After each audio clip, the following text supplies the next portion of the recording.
the US President, Donald Trump, has just again announced he doesn't rule out the use of military force in Venezuela to support the self-proclaimed leader Juan Guaido. So let's get some reaction to this now. We can speak with Alfred de Zayas. He's a professor of law at the Geneva School of Diplomacy and a former secretary of the UN Human Rights Committee too. So he's a good man to speak to. You're very welcome. Thanks for coming on.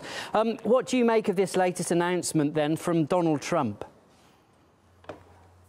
Article 2, paragraph 4 of the United Nations Charter prohibits not only the use of force, but the threat of the use of force.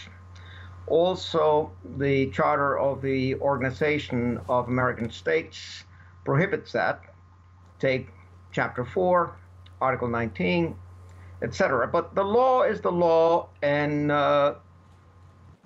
if a demented president wants to aggress another country, nothing is going to stop him from doing it. Back in 2003, we had a revolt against international law, and it was not just George W. Bush that pulled the United States into an illegal war, as Kofi Annan declared the Iraq war to be. Not only the United States and Tony Blair, but 41 other states, the so-called coalition of the willing.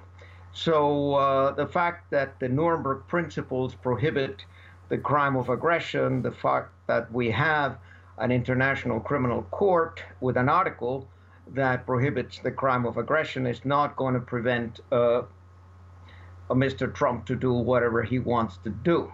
No. Question is that going to lead to civil war in Venezuela? That is a distinct danger. With regard to the law side of things, we've seen, haven't we, a huge number of interventions, certainly in recent history too. You don't have to go back that far, and very little seems to be done. And yet the arguments I hear was that it was the other country that was at fault. It was the other country that was breaking international law, and it's our right to protect the civilians there. That's the excuse they always seem to use. It's our right to protect. It's our duty to protect those that are living in Venezuela. The so-called responsibility to protect doctrine, which is not a doctrine, is just a General Assembly resolution, cannot replace or abolish the UN Charter. So if it's incompatible with the UN Charter, it is Article 2, paragraph 4 of the Charter that must be upheld.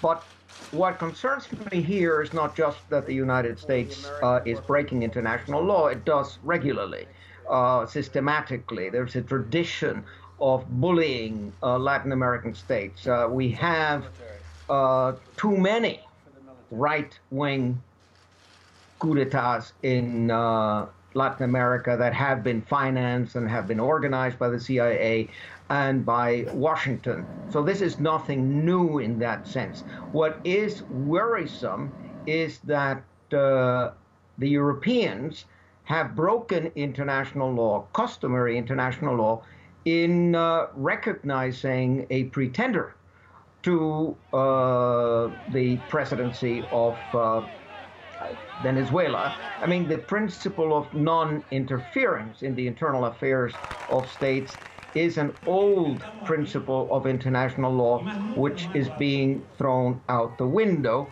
And if the European Parliament and if the European Union believes in its own principles of democracy, rule of law, and human rights, it cannot do what it's doing. So it's basically losing all of its credibility. Sure. The European argument, and America's argument too, is that Maduro is illegitimate. The elections he had weren't legitimate. That's why we can legitimately say Juan Guaido is now the president, because the elections just weren't up to scratch. Does that hold water? It's an absurd argument, and it's not for us to make that argument. That belongs to the Supreme Court of Venezuela. If indeed there were problems with the election on the 20th of May 2018, then it can be challenged before the Supreme Court of Venezuela. Now, Guaido is invoking Article 233 of the Venezuelan Constitution. This is really bad faith, Because if you read Article 233 of the Venezuelan Constitution, you will see that it does not empower the National Assembly to do what it has done. It simply does not apply in this case. Whereas the elections on the 20th of May of 2018 were observed by international observers, and 47% of the population went to vote. The opposition, Henry Falcon, got 21% of the vote. Bertucci got 11% of the vote, but Maduro got 68% of the vote. Now, if you see 68% of the 47%, that still gives him a good third of the Venezuelan population actually going to the elections and voting for him. So that the problem here is that you have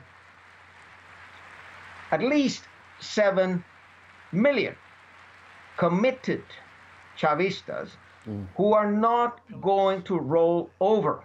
And when I was the first rapporteur of the United Nations in Venezuela, and I spoke with the opposition, and I spoke with members of the National Assembly, I told them, look, whether you like it or not, there are these 7 or 8 million Venezuelans who are really committed.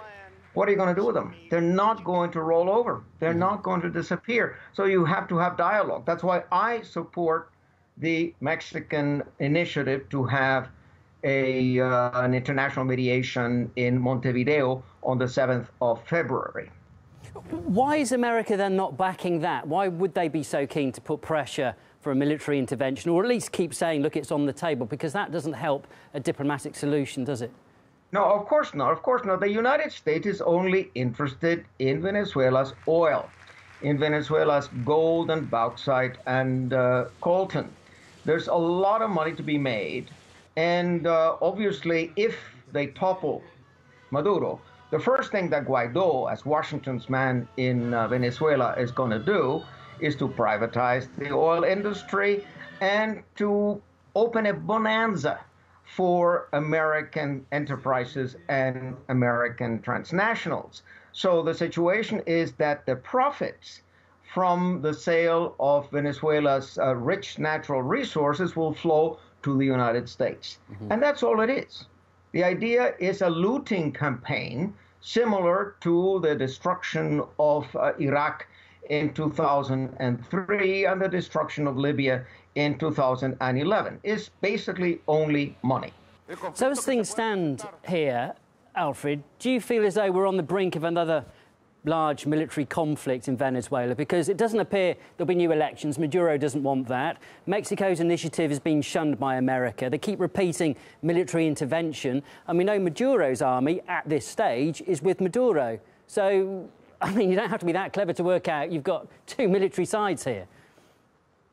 Well, I think that the United States is betting that the military will eventually switch over to Guaido, that they will not remain loyal to Maduro.